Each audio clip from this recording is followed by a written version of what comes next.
Morning, good afternoon, everyone. Welcome to the final day of Chezi Connection Week. I'm Dumebi Igbuna. I am one of the co-founders of Chezi. For those who don't know us, we are an ERG management software, so we help companies streamline and measure their employee resource groups. Today is, again, the final week of Chezi Connection Week, and we are ending on a really relevant topic all around ERG annual planning for 2026. And I know a lot of folks are in the process of planning summits or retreats or doing like kickoffs for their ERGs to step into 2026. So I think this is great timing. And we are joined today by Sharitta Marshall. She is the founder of Visionary Development Consulting. She has been a Chezi trainer and partner for the last couple of years, and we've loved working with her. So I'm really excited for this session because I think she has a lot of things to offer you all, real insights that she's seen in her work with working with different companies or organizations, and then just some of the best practices she has to offer as far as annual planning. So, without further ado, I will pass it over to Sharita. I will also say that we will do Q&A at the end of this session. So as we're going through this presentation, feel free to drop questions in the Q&A box, and we'll get to it at the end of the chat. But Sharita, go ahead. Awesome. Well, thank you so much for that wonderful introduction. Hello, everyone. I'm quite sure you've had a very informative, packed week, and I am so honored to close out this week with annual planning when it comes to ERGs. So I'm going to go ahead and turn my camera off. Please feel free to put your questions in the chat. We'll get to them at the end of the presentation. I don't want you guys to forget. So with that, we'll go ahead and get started. All right. So I just want to go over what we'll cover for this session. So this session is going to be around pretty much best practices, but also a reality check based off of where we are and what we're dealing with from a US-centric lens with ERGs and how it's been impacted by a lot of the legislation, executive orders, and really sentiment around DEI. So before we get into that, I just want to introduce myself. I am Sharitta Marshall. I'm founder of Visionary Development Consulting, where I specialize in ERG program management. I also was a global ERG leader at a tech company. So all the things that I learned from that, I was able to pretty much put into the best practices around program management and making sure that ERGs are fully supported, not just from a funding standpoint, but also a commitment from the leadership top down, as well as resource allocation. The QR code that you see there is to connect with me on LinkedIn. So I'll give you guys a few seconds to go ahead and do a screenshot. If you don't have your phones with you, please feel free to connect with me on LinkedIn, Sharitta Marshall, MBA, and I would love to connect with you guys over there. Oh, we're already connected, Jackie. That's awesome. So going into 2025 and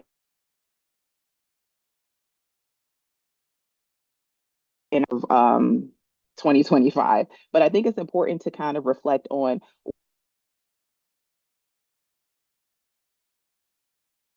what occurred throughout.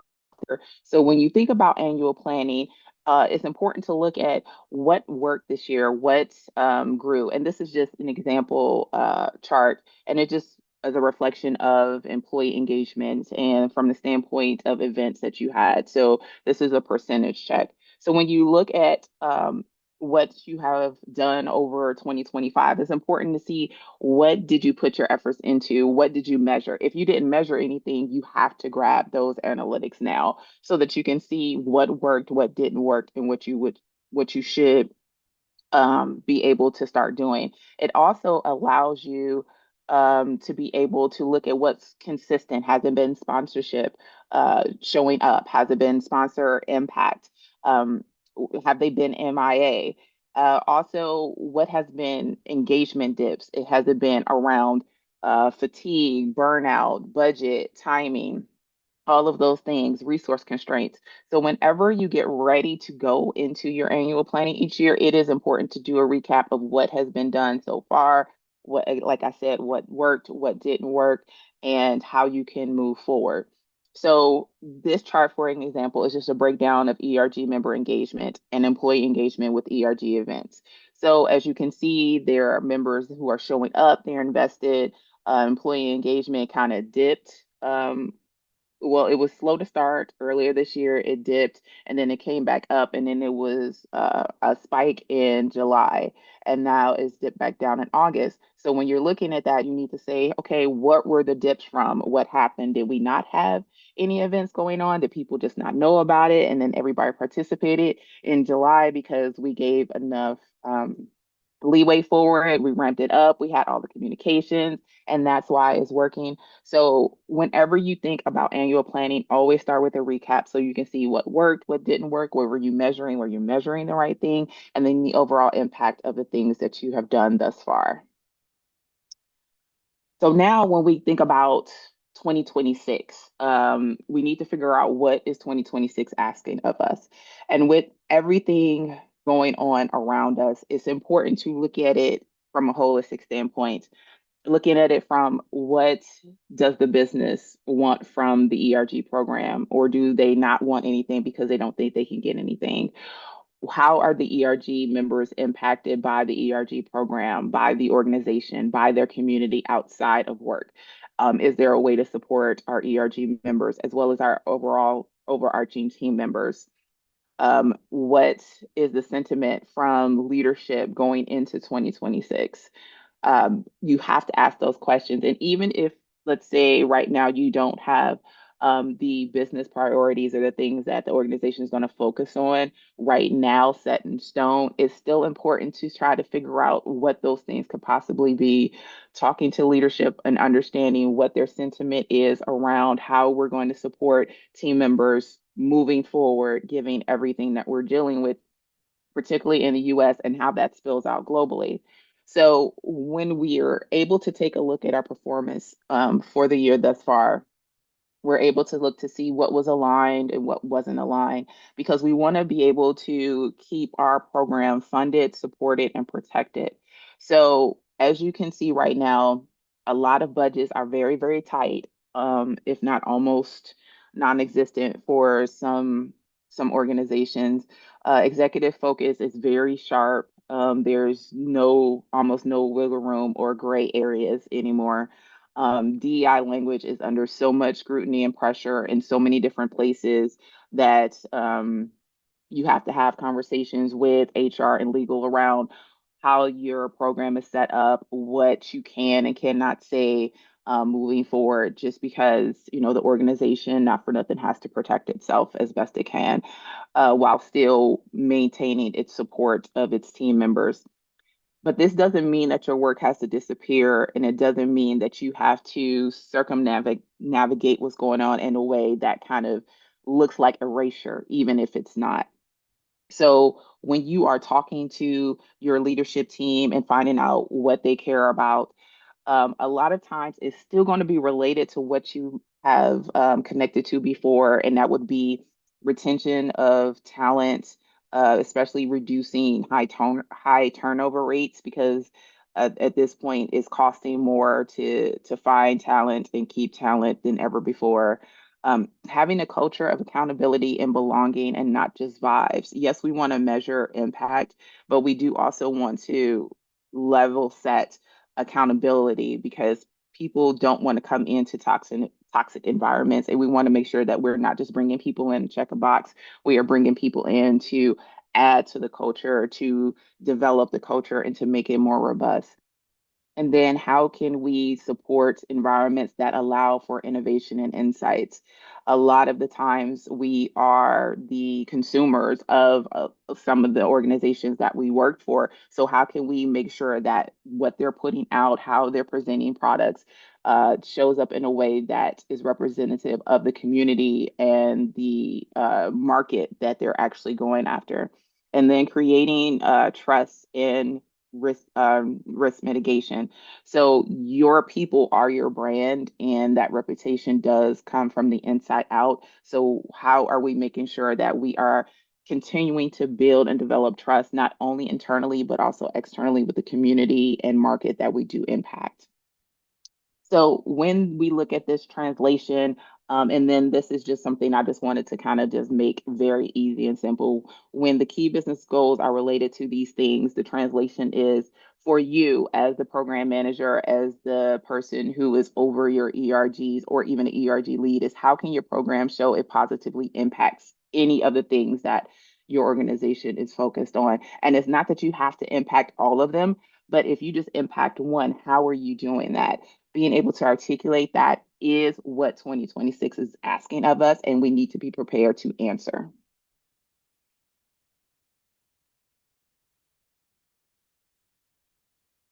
So, if you have ever listened to any of my presentations with Chezi or any of the annual plannings that I have done over the years, I always talk about alignment, and this has not changed. ERGs that are aligned are ERGs that last. Everything from this point moving forward needs to answer the question, how does this help the business win from the standpoint of program management? Now, again, this is not to say that we are completely dismissing what the ERG is intended to do, which is supporting its members and what the members' needs are. Absolutely, that is still at the forefront. And we still need to be able to answer this business question. Now, this does um, mean that you have to focus on highlighting all of the work that you're doing and how that impacts the business. So for my clients, I'm always saying that everything you do impacts the business. It's just you being able to story tell how that is. So it's not that you're going out here and doing anything different per se. It is how you're storytelling and letting everyone from leadership to individual contributors within your organization know how you are helping the business to win. And that is so vital and key and important to not only the continued support of the ERGs, but also the continued involvement from not only your executive sponsors, but also your ERG members. ERGs are not just culture drivers, they are intelligent machines, innovative pipelines, and leadership incubators, but only if you can show how they do all those things. So, here are three places that for an example, here are three places that I have seen ERGs deliver real business outcomes: talent retention, product and process insights, as well as leadership pipeline. So, one of my clients, their ERG members, when we worked together, were able to be active and engaged, and they saw a 30% increase in retention over 12 months. And that was because they focused on what the ERG members needed from the ERG program, and then were also able to tie it into the business priorities. And so this was allowing them to not only retain these employees, but also impact another outcome, which is leadership pipeline. From the same organization, 5 ERG leaders moved into a formal leadership role or had promotions within that same year. So when you think about the business impacts, you don't have to think about them as separate silo things. They can impact each other. So the retention can be because you were able to focus on leadership development for your ERG leaders, meaning that their executive sponsors were not just their executive sponsors, but they were also their mentors. And they helped set them up for success when it came to applying for leadership positions, but also being successful in those leadership roles. So things do intersect. So when you think about the alignment, it does not need to be something siloed. It can be one thing where you are focused on retention, but a byproduct of that retention is putting your ERG leaders into the leadership pipeline within your organization. And you're doing that because you're focused on professional development. That was something that your members wanted, and you were able to make sure they had access to the internal leadership development pipeline, as well as upskilling that was available within the organization. But then you're also seeing your executive sponsors being mentors for those leaders as well, and making sure that they were set up for success. And then a third insight is around product and process. And I know some people get scared around, well, ERGs can't do anything around process. Process doesn't have to be HR related, it can be related to processes around accessibility for your products or around marketing communication for a demographic that your ERG is compiled up, its members are a part of. It could be finding blind spots when it comes to onboarding. Those are the processes that ERGs can impact in a positive way that lends not just impact for the ERG team members, but your organization's team members as a whole. Like I said, when it comes to looking at ERG alignment, it is a holistic view. It's not just linear based off of, oh, we're just going to check these boxes because these are related to HR. It's what are we doing that is positively impacting the organization, and what could we be doing that could positively impact the organization. And one way that a client of mine did that when it came to product was that they implemented okay, I'm gonna say this wrong, but they job shadowing, that's what I meant to say. Yes. So they implemented a program around job shadowing where the ERG members were able to shadow different positions within organizations that they thought, hey, I might want to do this, or I would like to know more about that. And when they were doing that, they were able to say, hey, one of the things was related to accessibility. This individual was a part of the accessibility ERG, and so they were shadowing product because they wanted to know if being a product manager was something that they wanted to do. And so they saw a blind spot when it came to accessibility for a tech product that the organization had. And so they started working with product to develop this blind spot when it related to accessibility. Not that it was a requirement, they met all the accessibility requirements, but this was something that would make their product stand out more and be more accessible to a community that they didn't even recognize that they could positively impact. Those are kind of the things that can come about when you're thinking about how you positively impact the organization, but also meeting your members' needs. That just broadens the scope of the impact, and allows you to really showcase why your ERGs exist, but also how they can positively impact the organization beyond just the traditional um, HR roles or HR checklists. So once you're able to kind of have an idea of what that looks like, you want to make sure that you start to look at your strategic focus areas for 2026. And I say strategic focus areas because you can't do everything, and nor should you be. So focus on what are the priorities of your ERGs. What do your ERG members really want and need moving forward? It could be career growth for emerging talent, not mentorship for mentorship's sake, but targeted resource growth plans. It could be burnout prevention as well as wellness infrastructure. Instead of having a 2-year stint for ERG leaders, maybe it should just be one. And then making sure that you have a succession plan in place so that it is a smooth transition, regardless of if the ERG leader goes that full year or something happens and they need to drop from that role. Community engagement and align with branding, making sure your ERGs can build local brand trust where comms just can't and they can't get through. A lot of your ERGs are spread out, especially if you are a multinational or even multi-state organization. So how can your ERGs impact the communities that they are in locally? And then having feedback loops. Feedback loops are so critical to not only the success of the ERG internally, but also externally with the organization. When you have feedback loops, they should be transparent, meaning the people that are giving the feedback know why they're giving the feedback. They know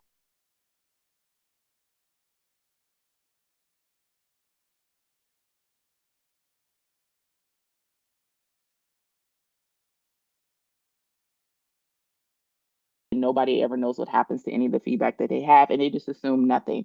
They're going to stop giving feedback at all, or if they give feedback, it's not going to be beneficial and helpful for you. So make sure when you're doing the feedback loops, you are being intentional about having a transparent feedback loop communication plan and you are sticking to it.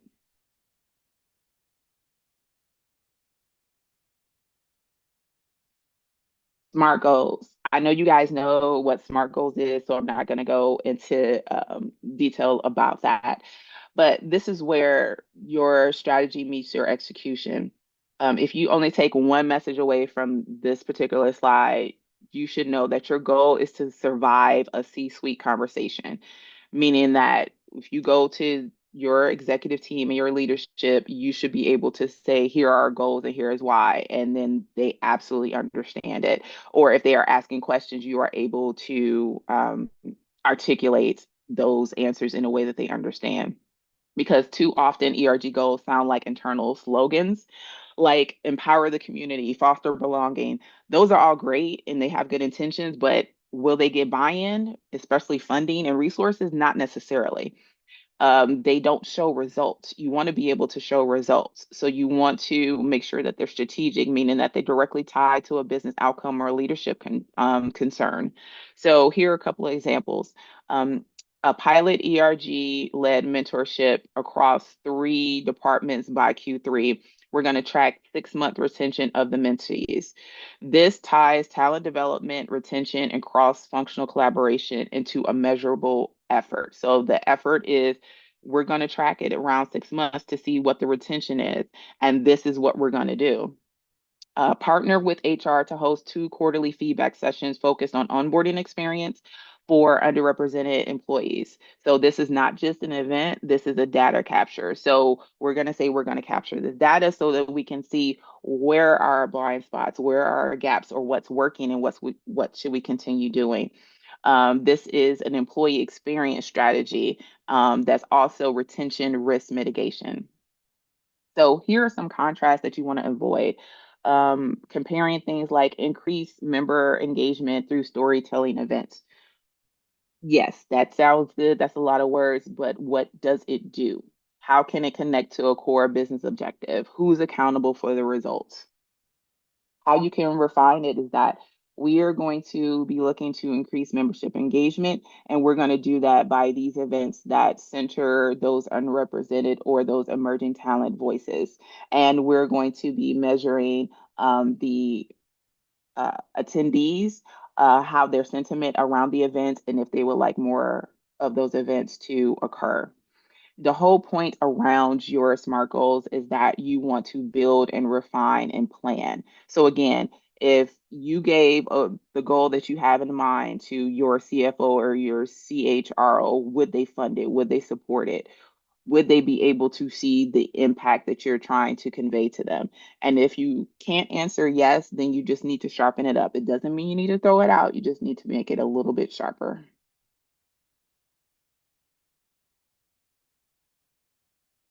All right, so now that you have your focus, you're able to sharpen up your goals so that it does land in those C-suite conversations. You want to look at planning and execution. So planning and execution is not just having a good deck, is being able to say how or exactly are we going to get this done. And when it comes to your plan execution, there needs to be flexibility and fluidity with it because again, things come up. If we have not noticed, 2025 has been a whirlwind of what is going to happen the next moment. Your plan should be the same way. It should be able to flex and adjust because business priorities change, leadership can change, everything can change. So you want to be able to make sure that it is flexible enough to adjust if need be. And if things don't necessarily go to plan, that you're able to pivot as best as possible. And then with this, you're not building a year-long vague wish list. You are locking in on real milestones that you can keep track of, and you can show visible wins and flag early when support is either breaking down or needed. So just to walk through this example, high-level timeline, um, Q4, which what we're in, is your strategy lock-in and sponsorship alignments. So you want to start to finalize your goals of the things that you guys are looking to focus on for the next year. What are the roles? What are the deliverables? Who's going to be doing what? Who's going to be spearheading what? Where's your accountability line?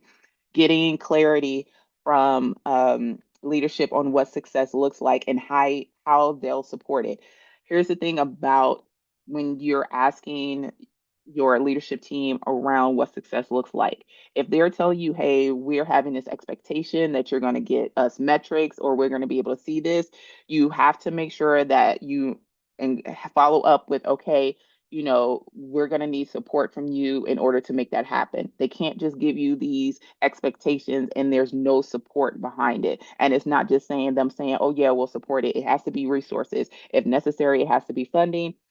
And then it also has to be communication from them all the way down through leadership to the individual contributors that this is important and it needs to be supported by everyone throughout the organization. Otherwise, it's not going to work. And then once you have the first iteration, I always say it's going to be a first iteration because come January, things always end up changing. But at least you have your roadmap set out. And like I said, this needs to be flexible enough to adjust. Once you have that first iteration, then you're going to look to see what your first major initiative is going to be in Q1. You don't want to wait to Q3 to start. You never want to do that. Like if things don't work out for the first goal that you have, then pull goal two. If that's not working, pull goal three. But don't just not do anything because you have to pivot. That's the worst thing that you can do because it's showing that one, your program is not structured, and then two, you didn't think it through that if something didn't work, you're not able to pivot. You want to be able to show that you can pivot. So pick one priority that launches early and do pulse engagements at the midpoint to figure out what's working, what's not working, what's dragging, so that you're able to adjust when necessary. And then moving into Q2 and Q3 is adjust based on the data. Whatever you have launched, you should have a way to measure it beyond just the pulse engagements, but where are you measuring? What are your milestones? Are you getting the membership participation? Feedback, executive sponsor, comments, concerns, questions, support, all of that, so that you can shift or scale if need be. Whatever is not working by the end of Q2 going into Q3, just let it go. Move on to something else because you don't want to try to resuscitate something and put more effort and energy into something that's not working. Just shift over into initiative two and just say, hey, we saw this wasn't working. We weren't getting the resources and we just didn't want to keep putting resources into this. We're going to try this again either next year or another quarter with these lessons learned. But don't feel like if it's not working, you have to keep dragging it along just because this is what you said you started. Sometimes things just don't work and you have to learn when you need to just let it go. And then going into Q4, this is where you do the reporting again, that pulse check for the year of when we started this presentation. You show, hey, this is what worked, this is what didn't work. Here are the metrics so far. This is what we're thinking we're going to look like to the close of the year. And this is where we think we will be headed into the next year. So this shows one that you were committed to a plan, that you executed the plan, that you were able to measure the plan, that you were able to adjust and pivot for things that worked or did not work. And now you're able to show the results thus far. You don't have to wait to the end of the year to show results. You can just show results going into Q4 with expectation of how you're going to close out the year. And this is so important because it keeps your ERGs from getting buried underneath somebody else's priorities. And it also shows that you're not just building culture, but you're managing a strategy. Um, but then coming back to the accountability part, like none of this matters as accountability is fuzzy. So it needs to be clear. You need to be able, when you have this plan, to have those defined roles. If somebody's name is not on it, it probably won't get done. You need to clarify what you need from your executive sponsors in writing. So it's not just vibes and visibility. It's, hey, we need to make sure that you support us when you're in your leadership meetings around support for a budget. We need to make sure we are on your calendars to give updates. And then we need to make sure that you are supporting and covering us when tough conversations come up. Those are the roles of the executive sponsors, especially when they're in those C-suite conversations. And then setting up those regular check-ins. Monthly is ideal, but if you can't do monthly, then quarterly at a minimum, because this is not just a status update, it's about showing momentum. So make sure that those executive sponsors make sure that you're on those calendars so that you can present those check-ins so that leadership knows what you're doing and keeping that visibility and that support going, because out of sight, out of mind really does happen a lot if you guys have not noticed that before. And so when that just comes over to keep eyes and energy on you. So when it comes to plans, like plans are great and we're moving forward, and they can also disappear into shared drives. So you have to be clear on what's happening next. Now that you've had your goals and you have your plan that you want to implement, um, again, that refinement. So making sure that you're finalizing those ERG specific goals and plans. So going into Q4 right now, you're having those ideas, you're having those conversations with your ERG leads and members. So now you know what they want. So now you start to finalize, okay, what are we truly going to be focused on? Um, and then when you think about what that looks like, you want to put it into a format that leadership can digest. It has to be a one pager or a slide deck, but it can't be like 20 or 60 slides. It has to be very straightforward to the point. Here's what we're doing. Here's the impact expected. Here's how we're measuring it. And here's when you're going to get communicated to. Keep it very simple, but keep it very impactful. And then make sure you schedule your leadership briefings. Do it now. Get on their calendars now from the through the end of this year and into at least Q2 of next year. Just get on the calendar. It doesn't matter if you have to adjust it. It doesn't even matter if you like, well, I don't know if I'm gonna be doing this. Just still put it on the calendar. Adjust later, but if you wait until like the month of or the week of, more than likely you won't be able to. But just put yourself on the calendar now and present your strategy with clarity and confidence when it comes up. Make sure that when you're putting yourself on the calendar, you're putting the agenda of what the conversation is and the expectations to come of it. Don't just put like ERG conversation because they're like, what are we talking about? What we were doing? You want to make sure they understand why you're coming on that calendar so you won't be bumped, which a lot of times when you're dealing with leadership, you are more than likely to get bumped if they don't see a priority or an importance for them to have this conversation. And then confirming timelines and check-ins. Nail down those dates for those Q1 deliverables. Confirm the budget allocations if you haven't landed them already. Set up your monthly or bi-monthly accountability rhythm. Making sure you have all these things in place now. And I'm going to emphasize this again. It's not about it being set in stone, but it's about it being able to be flexible and fluid. So if you just put it on the calendars now, then at least people are aware, like this is the expectation that I'm going to have this conversation. It might not be on January 27th. It might be February 1st, but I still have an expectation that this conversation is going to be had because this is a part of the accountability as well as the support for this programming. And then plan how you're going to track and report your progress. If you don't measure it, leadership will not value it. And members won't feel like they're doing anything worth their time. We're already dealing with burnout. We're already dealing with people dealing with so much outside of work. We want to make sure if we're asking people to show up to do anything, that it is of value and importance to them, and they will know that and they will see it. Choose 1 to 3 simple metrics to show traction, not just event count, but reach, retention, and relevance.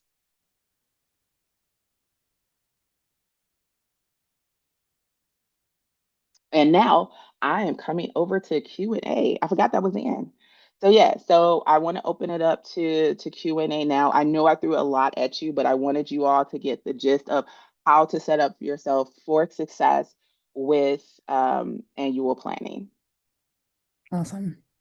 Thanks, Sharita. I'm already seeing some things in the chat in the Q&A box. Do you want to go over the assessment before we get into Q&A, or what do you think? Oh, okay, yeah.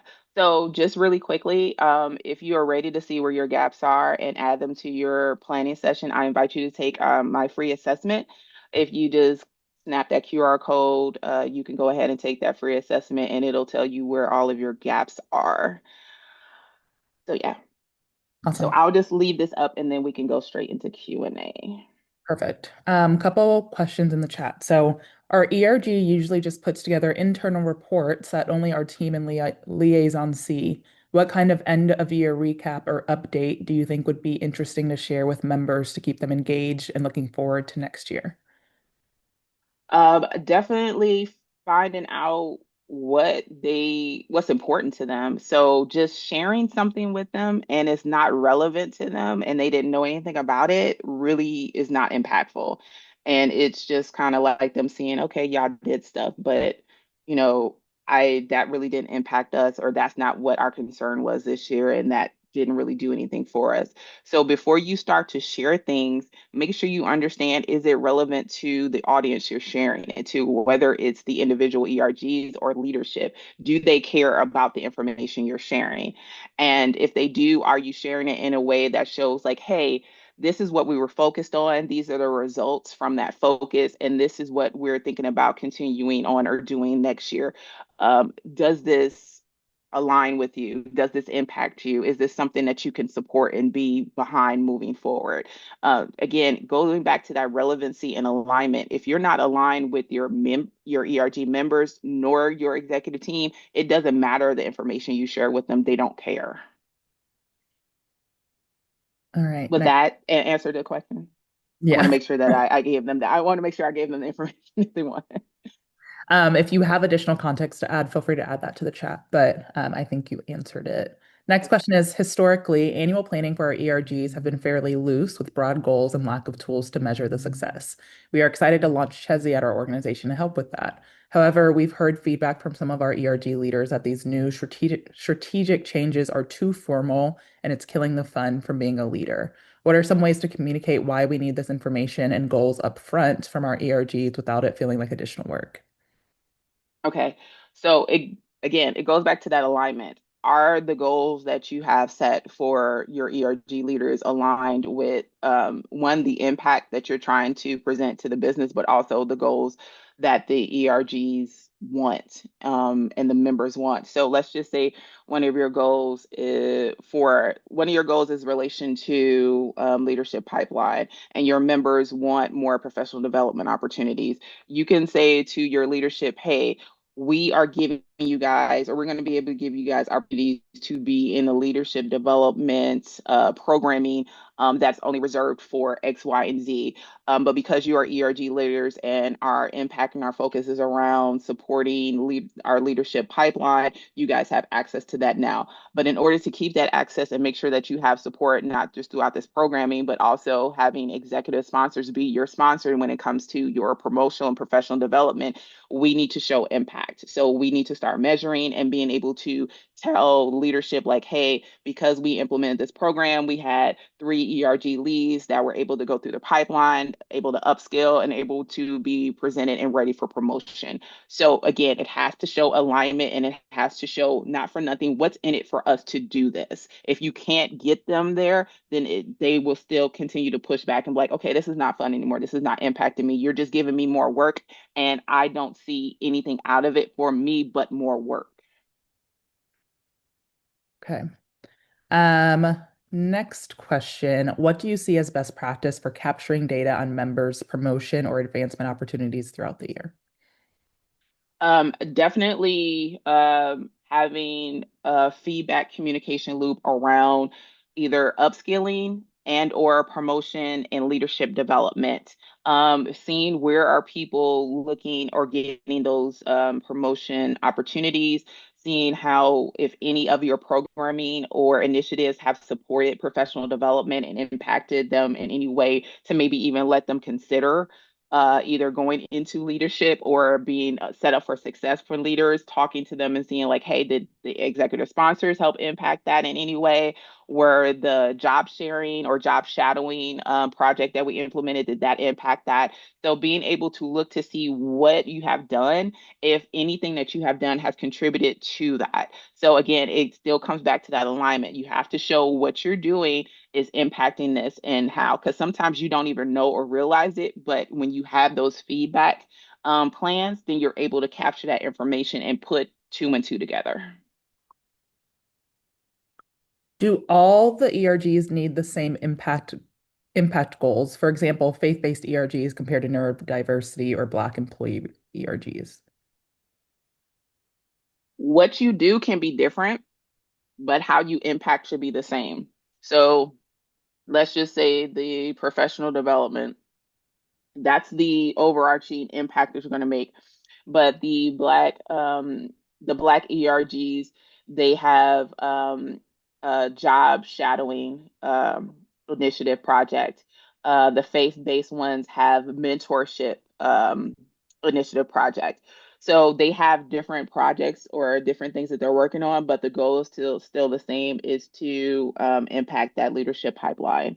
So what you do can be individual to the members and their specific goals or the things that they're wanting to do that is fun or impactful for them, but the overarching impact is still the same. You can have different lanes, but if you guys are going in the same direction, that's the most important thing. Awesome. What if the company is no longer providing resources for leadership development or incentives to ERG leaders? What are some ways to give them recognition if you do not have budget for L&D or other opportunities for growth? Oh, I'm sorry. That just really made me mad. Okay.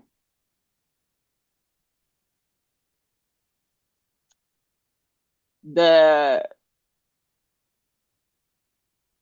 the polite answer is that you can ask your executive sponsors and they can advocate to other leaders to give your ERG leads endorsements on LinkedIn, bare minimum. That doesn't take anything. And then you can help develop like a template where everyone has the same template. They send it off to the leaders and they can fill out the template and then they can put the LinkedIn endorsement on LinkedIn for you guys.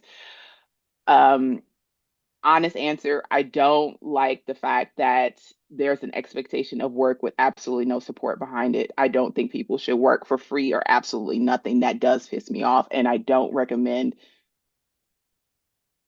asking people to do that. But still, that being said, people still want to support, they still want to have ERG program. At the bare minimum, they can do that. They can do um, those LinkedIn endorsements and then also executive sponsors, if they'd be willing to just have fireside chats with the leaders to share their leadership journey.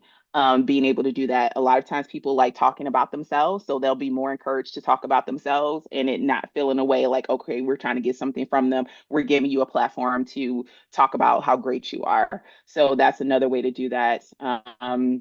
That again doesn't necessarily incur of funding, but you do want to make sure that you're showing um, the impact of lack of funding. So I would recommend that you actually show, because we don't have funding, these are the negative consequences of that. This is what's happening. And then show it in a way that is actually monetary. So if you have high turnover, we have high turnover because we're not supporting our employees and they don't feel valued, seen, or heard. They are leaving because they see absolutely no growth within this organization. We're not going to be able to not only retain top talent, we're not going to keep top talent. They're not going to come to us. They're going to see all of our negative reviews on Glassdoor. They're going to contact people on LinkedIn, and not for nothing, these people are going to tell them, don't come here because you're not going to go anywhere. Find somewhere else to go. Being able to convey that and let them know like their inability to actually support talent is what's going to cost them in the long run, and it's going to be in the millions. It's going to be in the millions. I'm gonna just tell you right now without knowing your revenue is going to be in the millions. Okay. Um, okay, question here in the chat. So if you have an ERG leadership team that changes annually, do you begin the ERG strategy planning session with the team that's leaving in Q4 or wait until Q1 of the new team strategy year to complete planning? Also, from your experience, what are the optimal term limits for an ERG leadership team? Optimal turn limits, if you're not experiencing high burnout and turnover, would be 2 years. If you have it for each year, you should have a succession plan that starts in September with opening up applications for the next leader and then having that finalized by the first part of November. You don't want it to run into the holidays. You don't want to wait to start planning into the first year because of the succession plan. The succession plan means that the new leadership will be ready to go with the new initiatives in Q1, but Q4 is you looking at what worked, what didn't work, you taking that feedback information from your leadership as well as your ERG members on what they want to focus on, and you're focusing on that. You get input from the leaders that are leaving and exiting, but you don't need to wait for the new leadership. When new leadership is finalized around that first part of November, they can give their buy-in or their weigh-in, but that still should have been a part of the feedback that you got from the ERGs um, individually unless they weren't a part of the ERG, any ERG whatsoever, and they're just on board. You can still get their input and their feedback, but you don't need to hold it up for the succession change. And to that point, we had a webinar. Yesterday's Connection Week webinar was around preparing your 2026 ERG leaders. Mhm. So I will send out the recording to that along with this session and all the sessions from this week, just so folks have that in their back pocket as well. All right. Any other questions? I'm not seeing anything in the chat or the Q&A box. I want to give it a minute.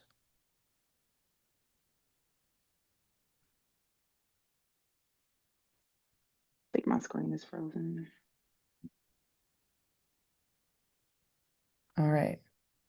No other questions.